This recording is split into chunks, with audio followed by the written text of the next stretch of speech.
In this lesson, I'm going to tell you how we protect the personal data that I collect when I interview a candidate.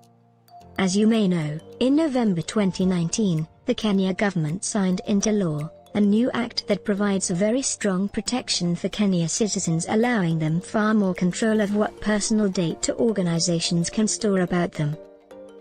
The Kenya Data Protection Act, or KDPA, as it's usually called, is a pretty wide-ranging bit of legislation, and all organizations in Kenya, including government and NGOs, that store names, email addresses, phone numbers, or literally anything that can be used to identify an individual, must abide by the Act, and that, of course, includes us.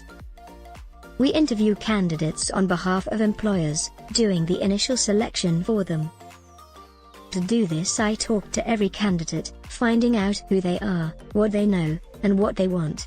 Then I present this in a way that enables the employer to easily compare them, one from the other, to make the selection for the next stage in the recruitment process. To this, I have to collect a lot of personal information from candidates, and so as not to contravene the KDPA, I have to do this very carefully. First, I must make sure that the data I collect is accurate, complete, and secure.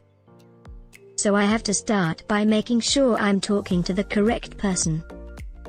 Then, and this is really important, I have to get the candidate's informed consent to collect and store his or her personal data, and this must include the reason I'm collecting the data and how long I'm going to keep it.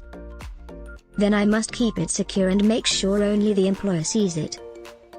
Then, if the candidate asks, I have to give the candidate a detailed list of all the personal data I have about him or her, and I have to do this within 30 days.